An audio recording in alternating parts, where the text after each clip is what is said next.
Texto escrito y dirigido por Viajero en el Tiempo. Antes de comenzar, es importante distinguir: Juan Carlos de Borbón es el protagonista de esta historia, mientras que el viejo estadista, Francisco Franco, fue quien gobernó España durante su exilio. Juan Carlos no nació en un palacio español, sino en el exilio.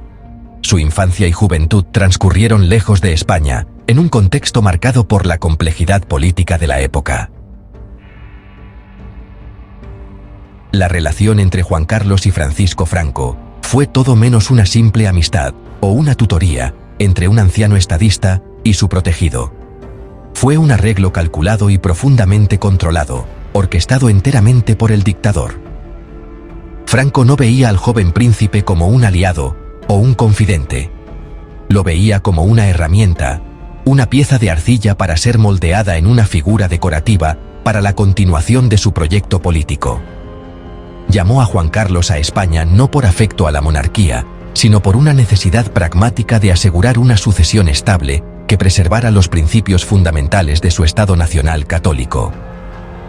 El objetivo del dictador era crear un rey franquista, alguien que asegurara que el régimen sobreviviera a su fundador, e invirtió décadas en este meticuloso proceso de formación ideológica. Franco diseñó una educación para Juan Carlos que estaba herméticamente sellada de cualquier influencia liberal o democrática. El joven príncipe fue sometido a un riguroso currículo en academias militares y universidades, pero sus tutores, sus amigos y todo su entorno fueron cuidadosamente seleccionados por el régimen. Fue inmerso en los valores del movimiento nacional, el aparato político de la dictadura. El objetivo era controlar su pensamiento, inculcarle una lealtad no a los principios democráticos que su padre defendía, sino al orden autoritario que Franco había construido. Esto creó un inmenso conflicto interno para Juan Carlos, quien tuvo que navegar las expectativas de su padre exiliado mientras demostraba públicamente una obediencia inquebrantable al hombre que tenía su destino en sus manos. Esta dinámica de control era evidente en cada aspecto de sus interacciones. Públicamente, Juan Carlos tenía que mostrar deferencia y respeto, refiriéndose a Franco con calidez paternal. Su memoria, recién publicada en 2025, incluso habla de un enorme respeto y un sentimiento paternal por el dictador, una reinterpretación que ha causado una controversia significativa hoy. Sin embargo, detrás de escena, Franco seguía desconfiando profundamente del joven Borbón. Era consciente de las inclinaciones liberales de Don Juan y temía que el príncipe pudiera albergar secretamente ideas similares.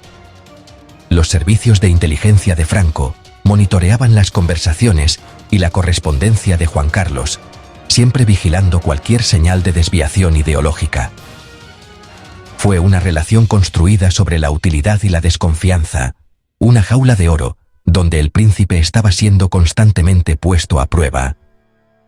En 1969, Franco hizo oficial su movimiento.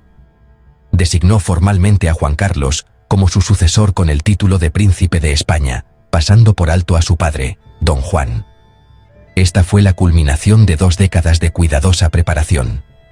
Al aceptar el título, Juan Carlos hizo efectivamente un pacto con el dictador, una decisión que causó una profunda y dolorosa ruptura con su propio padre, quien se sintió traicionado. Para muchos, este acto confirmó que Juan Carlos no era más que el títere de Franco, el elegido para perpetuar la dictadura.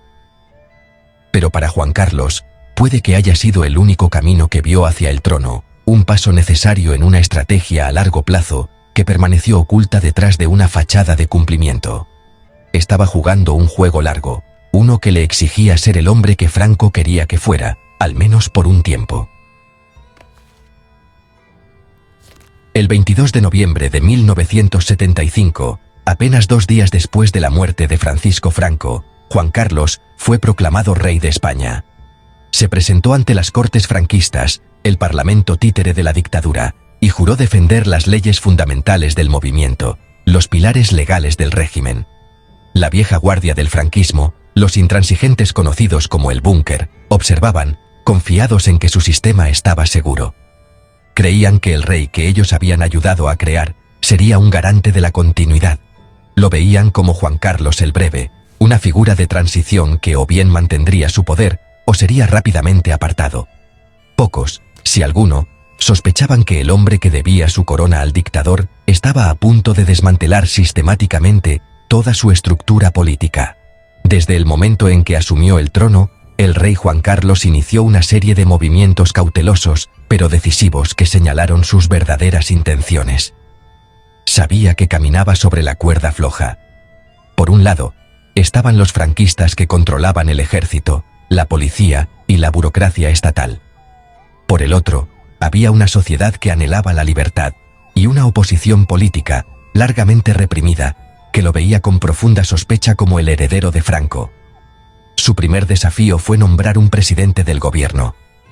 Después de un breve nombramiento inicial, hizo una elección audaz y sorprendente en 1976. Adolfo Suárez. Un hombre que había ascendido en las filas del movimiento. Suárez parecía una elección segura para la vieja guardia, pero Juan Carlos sabía que poseía el pragmatismo y la ambición para llevar al país hacia la democracia. Juntos, Juan Carlos y Suárez se embarcaron en el complejo y delicado proceso conocido como la Transición Española. Fue una obra maestra de ingeniería política, un proceso de reforma, no de ruptura. En lugar de una ruptura violenta con el pasado, utilizaron las propias leyes del régimen para desmantelarlo desde dentro. La clave fue la Ley para la Reforma Política de 1977. Esta ley, hábilmente presentada como una simple actualización del sistema franquista, fue de hecho su sentencia de muerte. Convocaba a un parlamento elegido democráticamente, con el poder de redactar una nueva constitución. Para ser aprobada, necesitaba la aprobación de las mismas Cortes franquistas que estaba diseñada para abolir. En un movimiento de increíble persuasión política, respaldado por la autoridad del rey, Suárez convenció al viejo parlamento para que votara su propia desaparición. La exitosa aprobación de la Ley para la Reforma Política abrió las compuertas. Los partidos políticos, incluido el largamente prohibido Partido Comunista, fueron legalizados, un paso enormemente controvertido pero necesario que el rey apoyó personalmente. Las primeras elecciones libres en más de 40 años se celebraron en junio de 1977. Se formó un nuevo parlamento, que representaba todo el espectro del pensamiento político español, y su tarea principal fue redactar una nueva constitución. La Constitución de 1978 resultante estableció a España como una monarquía parlamentaria, garantizando derechos y libertades fundamentales y poniendo fin oficialmente a la era autoritaria. Juan Carlos, el rey coronado por Franco, renunció voluntariamente a sus poderes absolutos para convertirse en un monarca constitucional, el símbolo de una nueva España democrática. La nueva democracia española era frágil. Años de dictadura habían dejado divisiones profundas y no todos estaban contentos con el nuevo orden político. Elementos dentro del ejército, nostálgicos de la era de Franco y alarmados por los movimientos de autonomía regional y las libertades políticas, seguían siendo una amenaza potente. Esta amenaza se materializó la tarde del 23 de febrero de 1981, en un evento que se convertiría en la prueba definitiva, tanto para la joven democracia como para su rey. Mientras el Congreso de los Diputados español votaba para investir a un nuevo presidente del gobierno, un grupo de oficiales de la Guardia Civil, liderados por el teniente coronel Antonio Tejero, irrumpió en el hemiciclo, disparando al aire y tomando como rehenes a todo el gobierno y a todos los diputados parlamentarios. Fue un intento de golpe de Estado, conocido para siempre como el 23F. Durante varias horas tensas, la nación contuvo la respiración. Tanques salieron a las calles de Valencia bajo el mando de un general simpatizante, y no estaba claro cuánto del ejército estaba involucrado en la trama. Los golpistas, incluyendo al general Alfonso Armada, un antiguo tutor del rey, afirmaban estar actuando en nombre del rey, esperando establecer un nuevo gobierno de salvación nacional con Juan Carlos a la cabeza. Se equivocaron fundamentalmente con su hombre. Mientras el gobierno estaba cautivo, el rey estaba en el Palacio de la Zarzuela, haciendo llamadas. Pasó la noche llamando personalmente a capitanes generales militares de todo el país. usando su autoridad como comandante en jefe de las Fuerzas Armadas para exigir su lealtad a la Constitución y al gobierno democrático. El momento decisivo llegó en las primeras horas del 24 de febrero. El rey Juan Carlos apareció en la televisión nacional. Vestido con el uniforme de capitán general de las Fuerzas Armadas, pronunció un discurso corto, firme e inequívoco al pueblo español. Condenó el intento de golpe, ordenó a los golpistas que depusieran las armas y declaró su compromiso inquebrantable con la Constitución democrática. La corona, símbolo de la permanencia y unidad de la patria, declaró, no puede tolerar, en forma alguna, acciones o actitudes de personas que pretendan interrumpir por la fuerza el proceso democrático. Su discurso rompió la espalda del golpe. Al ver al rey firmemente alineado en su contra, las unidades militares que habían estado dudando o esperando órdenes, se retiraron. La trama se desbarató. Por la mañana, el golpe había fracasado. Los diputados fueron liberados y los golpistas se rindieron. En esa única noche, Juan Carlos transformó su imagen. El hombre, una vez visto con sospecha como el heredero de Franco, se convirtió en el salvador de la democracia española. Su acción decisiva cimentó su legitimidad a los ojos del pueblo español y del mundo. Había usado la autoridad que le había conferido el antiguo régimen para defender el nuevo. La noche del 23F fue, durante muchos años, el momento definitorio de su reinado, un poderoso símbolo de su compromiso con la libertad que había ayudado a establecer.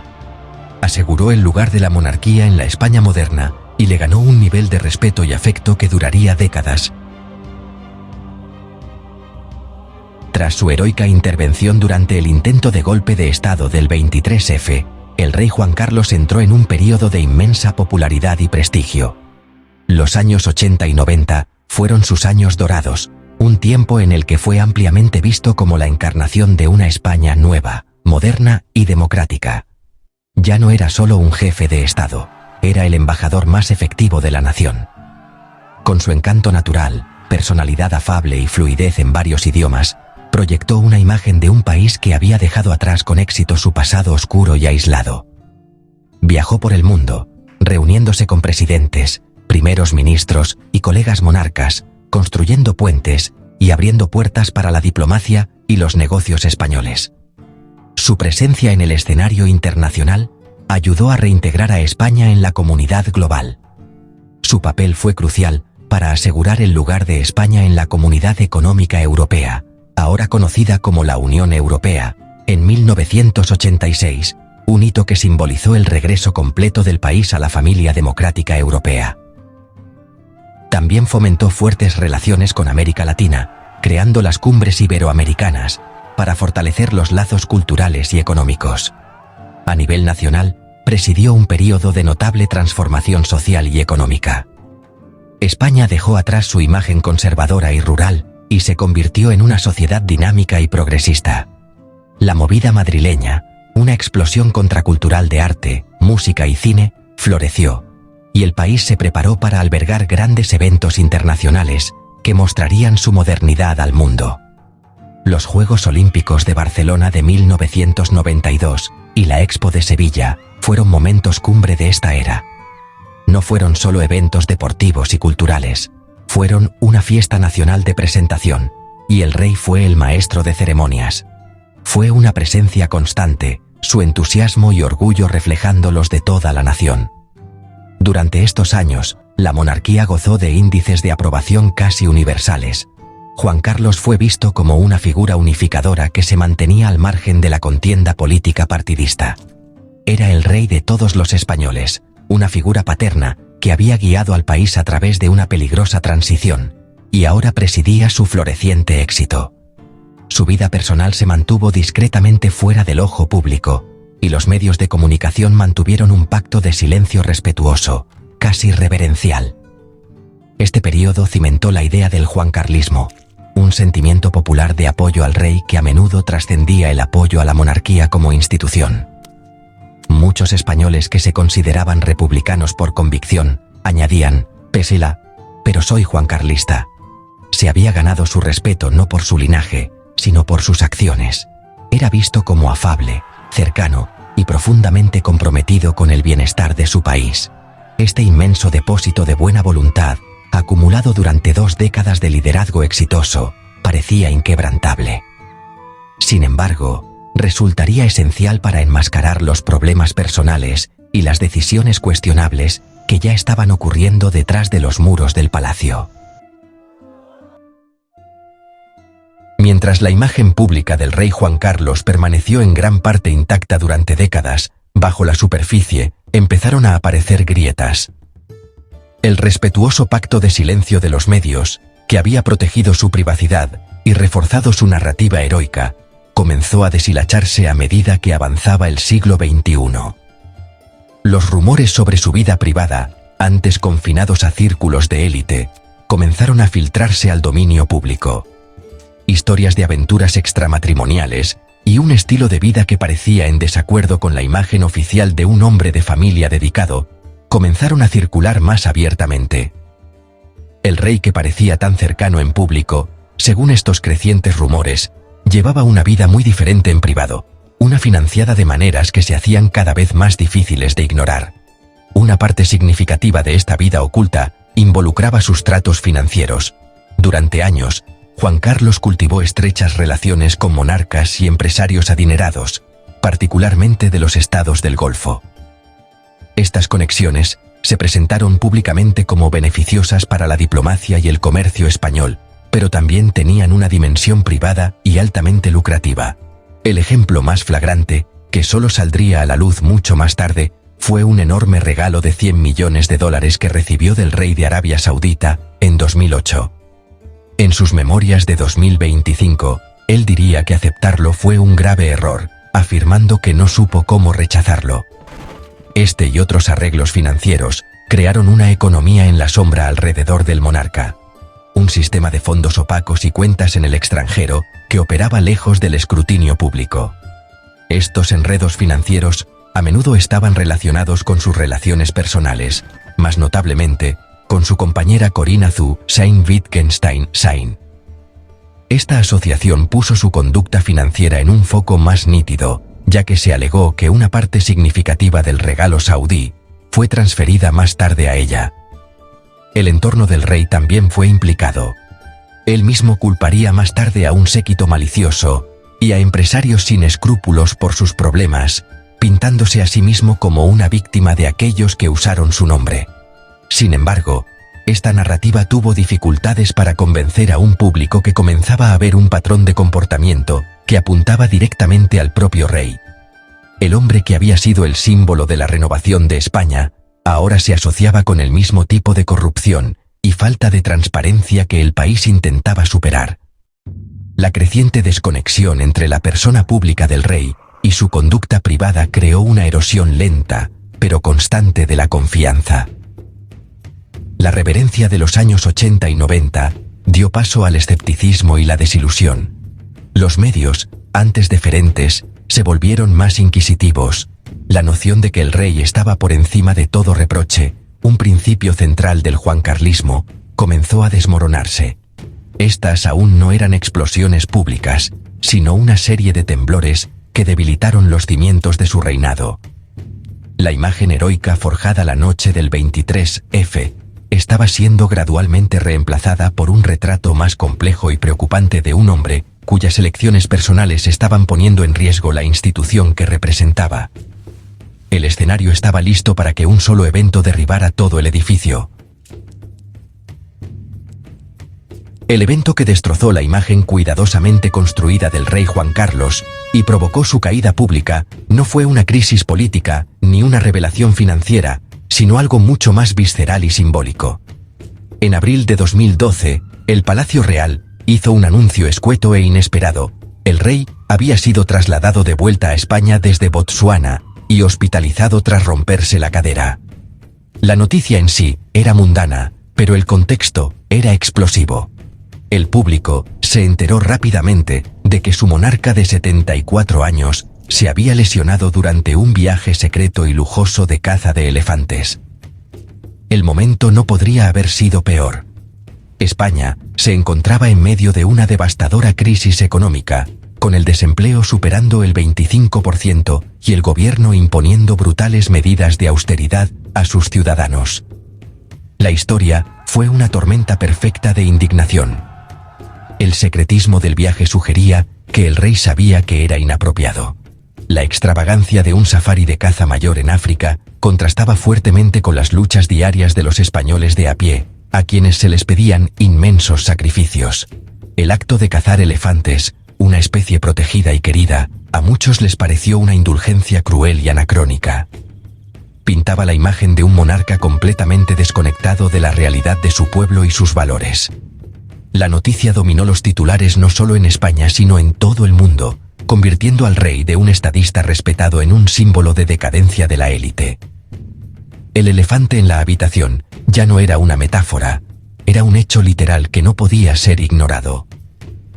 La reacción pública fue inmediata y abrumadora. Por primera vez en su reinado, el rey se enfrentó a una crítica generalizada y abierta. Estallaron protestas y los llamamientos a su abdicación comenzaron a ganar fuerza. Los medios de comunicación, libres de sus antiguas restricciones, desataron un torrente de cobertura crítica. La infame foto de un Juan Carlos más joven, posando orgulloso con un elefante muerto de una cacería anterior, se hizo viral, convirtiéndose en la imagen que definía el escándalo.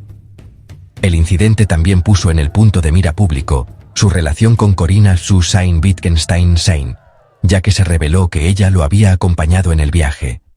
El safari de caza ya no era solo una vacación inoportuna, era el hilo que, al tirar de él, desenredó todo el tapiz de su vida secreta. Ante una crisis de legitimidad sin precedentes, el rey se vio obligado a hacer algo que nunca antes había hecho: disculparse. Al salir del hospital, apoyado en muletas, se enfrentó a las cámaras y pronunció una breve e histórica frase: «Lo siento mucho, me he equivocado y no volverá a ocurrir». La disculpa fue una asombrosa admisión de un monarca que durante mucho tiempo había sido considerado infalible. Pero para muchos, era demasiado poco, demasiado tarde. El daño ya estaba hecho. El viaje a Botsuana había roto irrevocablemente el vínculo de confianza entre el rey y su pueblo. El mito de Juan Carlos, el héroe de la transición, había sido derribado por la imagen de un anciano desconectado cazando grandes animales mientras su país sufría. El escándalo de Botsuana fue el principio del fin. Aunque el rey Juan Carlos se aferró al trono durante 2 años más, su autoridad se vio permanentemente debilitada. La percepción pública había cambiado para siempre, y el goteo constante de revelaciones sobre sus asuntos financieros y su vida personal siguió erosionando su reputación. La institución de la monarquía misma estaba sufriendo, con encuestas que mostraban una drástica disminución en el apoyo.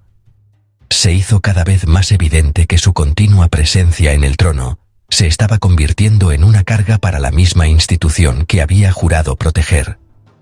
El enfoque comenzó a cambiar hacia su hijo, el príncipe Felipe, quien había mantenido una imagen profesional y libre de escándalos, como la única esperanza para la supervivencia de la monarquía. El 2 de junio de 2014, en un discurso televisado a la nación, Juan Carlos anunció su decisión de abdicar en favor de su hijo. Citó un deseo de dar paso a una nueva generación y de abrir una nueva era de esperanza. Aunque enmarcó la decisión en términos positivos y con visión de futuro, se entendió ampliamente como una respuesta necesaria a la crisis de confianza que había envuelto su reinado. La abdicación fue una admisión tácita de que su tiempo había terminado y que su legado ahora amenazaba con eclipsar sus logros. Entregó la corona al rey Felipe VI, esperando que este cambio permitiera a la monarquía renovarse y recuperar la confianza del pueblo español. Sin embargo, incluso en el retiro, los problemas del antiguo rey estaban lejos de terminar. Las investigaciones legales sobre sus finanzas se intensificaron, particularmente en España y Suiza. Los fiscales ahondaron en los orígenes de su vasta fortuna, el regalo saudí y supuestos sobornos relacionados con un contrato de tren de alta velocidad en la Meca.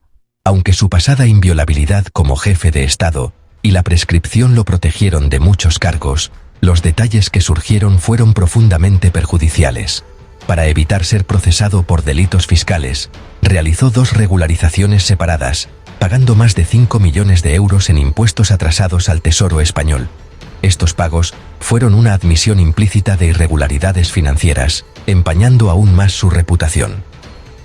Los escándalos ahora no eran solo susurros, sino asuntos de registro legal y fiscal oficial. La situación llegó a un punto crítico en el verano de 2020. A medida que aumentaban las presiones legales y los constantes titulares negativos seguían dañando la imagen del nuevo rey, Juan Carlos tomó otra decisión dramática.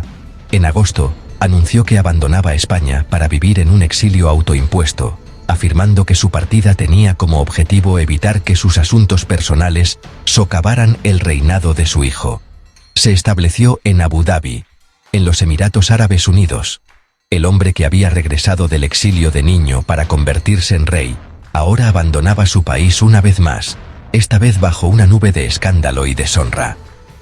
Fue una salida triste e ignominiosa para el monarca, que alguna vez había sido la figura más querida de España.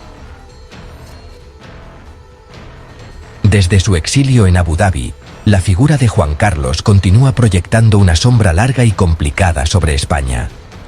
Su partida no puso fin a la controversia. En muchos sentidos, la profundizó. La relación con su hijo, el rey Felipe VI, se volvió tensa y distante.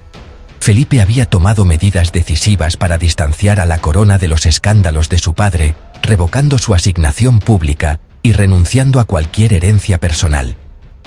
Esto creó lo que Juan Carlos, en sus memorias de 2025, describe como un silencio de incomprensión y dolor entre ellos. El libro en sí, publicado para coincidir con el 50º aniversario de su proclamación, solo ha exacerbado estas tensiones familiares, habiendo sido publicado, según se dice, en contra de los deseos del actual rey. Las memorias representan un último y desafiante intento del antiguo rey de modelar su propia narrativa. En ellas, reinterpreta su historia, minimizando los escándalos financieros como errores y culpando a un séquito malintencionado, mientras reafirma su papel central como arquitecto de la democracia. Lo más controvertido es que describe su relación con Franco en términos sorprendentemente cálidos, expresando un enorme respeto por el dictador y afirmando: «Gracias a él, fui rey». Esta visión revisionista ha sido recibida con feroces críticas por historiadores y políticos, quienes la ven como un relato indulgente y egoísta, que ignora la naturaleza coercitiva de su educación y la realidad autoritaria del régimen franquista. Ha polarizado aún más la opinión pública, complaciendo a sus partidarios restantes y enfureciendo a sus críticos. Hoy, el legado de Juan Carlos I está profundamente dividido. Para una parte de España, sigue siendo el héroe de la transición, el rey que desafió valientemente a la vieja guardia y regaló a la nación su libertad. Recuerdan su postura decisiva en el 23F y su exitoso papel como embajador internacional durante los años dorados del país. Argumentan que sus errores personales, aunque graves, no deberían borrar sus inmensas contribuciones históricas. Para ellos, es una figura trágica, cuyos fallos posteriores han eclipsado injustamente un reinado de gran significado. Ven las críticas contra él como un ataque a la monarquía y a los cimientos mismos de la España moderna y unificada. Para otra parte creciente del país, es un símbolo de una élite corrupta e irresponsable. Ven a un hombre que usó su posición para enriquecimiento personal, que llevó una doble vida financiada por tratos opacos y que, en última instancia, traicionó la confianza que su pueblo había depositado en él. Para ellos, sus escándalos financieros y su estilo de vida decadente no son notas a pie de página menores, sino una mancha fundamental en su carácter y su reinado. Su exilio no es un noble sacrificio, sino una huida de la rendición de cuentas. Esta división asegura que Juan Carlos I seguirá siendo una figura profundamente controvertida. ¿Fue el salvador desinteresado de la democracia española o un monarca imperfecto que malgastó su propio legado? El veredicto final de la historia, al igual que el hombre mismo, sigue siendo disputado y sin resolver. Sources consulted for this documentary. Archivo General de la Administración. Biblioteca Nacional de España. El País, archive articles, RTVE documentos, interviews with historians and experts on the Spanish monarchy narration, provided in perfect Spanish to ensure the highest fidelity and clarity in the presentation of these sources.